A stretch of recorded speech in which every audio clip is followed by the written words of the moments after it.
ilaa mahadle oo mar kale barnaamijkii saddexaad isugu keen soo celiyey waa barnaamijkeennii raadqaad. waxay inoo joogtay 66 xubnood oo baarlamaan oo lagu heshiiyey. haddaba 66dii xubnood ee baarlamaanka ahayd ee miiska saarnayd ayaa la qoontaystay. waa halka lagu kala sadqaaday, waana halka jamhad iyo beel labadaba ay ku salaysnayd. markay halkaas maraysay ayaa waxaa igu soo dhacay tuduc heella ahaa oo uu lahaa ilaahay ha u naxariistee cabdimalow. wuxuu yidhi, ninkii hubkiisa ha heeb ku ridow markuu colku helo baad hingootaawi. weer kale oo murti ahaa waxay tidhaahdaa nin tashaday ma tabar yara. waxaan uga socdaa markay xaaladdu halkaa maraysay ayaa hameen madow qolyo afka isdaray waxay soo beddeleen habkii waxqaybsiga ahaa ee ku qorshaysnaa jamhadaha. waxayna ka soo dhigeen hab beelo ay wax ku qaybsanayaan. halkii jamhaduhu ku xusnaayeen ayaa waxaa lagu soo beddelay magacyo beelood ama qabaa'ilo Soomaaliyeed ee dega deegaankaas. maalintii la yeerin lahaa waxqaybsiga xildhibaanada ayaa haddaba aan fariir ku dhacay.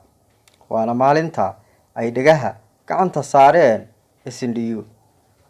raggii guddiga farsamada ee liiska yeerinayay ama guddigii doorashada ayaa waxay yeeriyeen siday u soo qorsheeyeen waxqaybsiga beelaha ee maamulka lagu dhisayo, kana bilaabanaya 66 xildhibaan.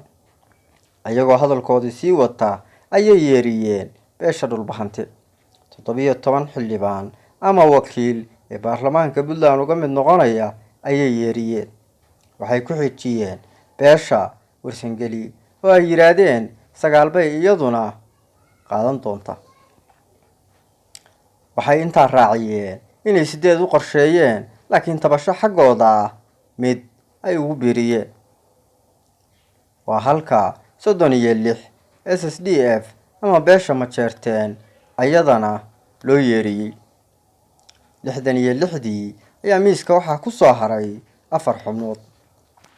haddaba meesha waxaa fadhiya haddii la beeleeyo Tanade, Awrtable iyo Meher Ismaaciil. waana halka 4taas la yiri nimankii marka hore ku midaysnaa jamhadda SNDU idinku intaa biyeysta gadaal baanu iska warsan doonaa. waa ay ka diideen horjoogayaashii SNDU siiba Cali Ismaaciil Cabdigiir iyo Maxamed Cabdi Yuusuf. haddaba faqafka la isgeliyey iyo horin loo dhoobtay kadib raggu Cabdullaahi Yuusuf ugu hal adkaa ayaa waxay ku qanciyeen in arrintan guddiga farsamadu ayagu maroorsadeen. qaabkay wax u soo qaybiyeenna ayna cadaalad ahayn, ayaga dhankooduna aanay raalli ka ahayn.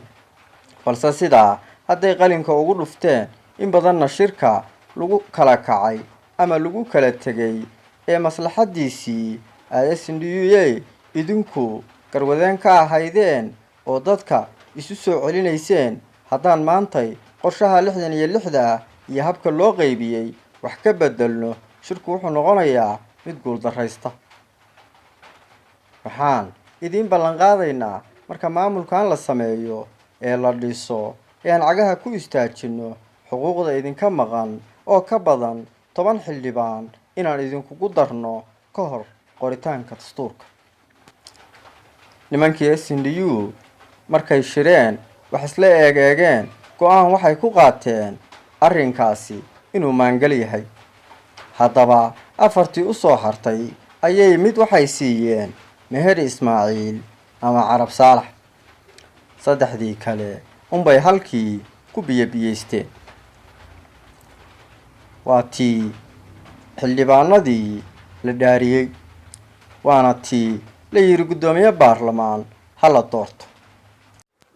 haddaba tartankii guddoomiyaha baarlamaanka waxaa ku tartamay nin Tanade ka soo jeeda iyo 2 nin oo beesha warsangeli ka soo jeeda. markaad halkaa ka eegto waxaad is leedahay waaba arrin la isla ogaa oo waxaa gadaal isaga gaabiyey tartanka guddoomiyaha baarlamaanka, beeshii Majeerteen iyo beesha Dhulbahante. waxaabad is odhanaysaa waxaa qorshaysnaa xubnihii meesha ama miiska saarnaa iyo sida loo kala qaadanayay. haddaba halkaa ayaa SNDU waxay heleen 4 cod oo miiska ugu soo hari jiray.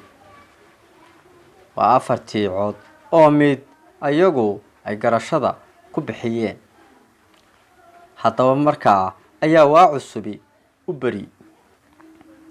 markii guddoomiyihii baarlamaanka sidaa lagu dhaariyay ayaa muddo cayuman kadib waxaa la galay doorashadii madaxweynaha iyo ku-xigeenka. ayana waa u tartameen oo waxay u tartameen madaxweyne ku-xigeen. ayana gegi bannaan ayaa bacadka lagu hanfiyey. xilligaas waxay ahayd guuldarradii 3aad ee ku dhacday. waxay ogaadeen arrintuba inay qorshaysnayn. waxayna ogaadeen waxay maslaxad ku jireen inay mayraq u xiran lahayd. Cabdullaahi oo ay dhab ka ahayd inuu halkaa maamul ka hirgeliyo oo ku baadigoobo ummadda Soomaaliyeed ayaa ku maslaxay mar kale inuu siin doono xukuumadda wasiirada ugu sarreeya ee eeda. wuxuuna ugu celiyay arrinkoodii u dahsoonaa ee dib u eegista ahaa. haddaba mar kale ayay maangal u qaateen. haddaba waxaa fulay taariikhda lagama been sheegee arrintii xukuumadda. waa meesha ay 4 wasiir ka qaateen oo uu ku jiray wasiirkii maaliyadda ee xilligaas. barnaamijkeena 3aadna intaa haynoo joogo. waxaynu isugu soo noqonaynaa qaybta 4aad iyo sidii ay wax u dhaceen.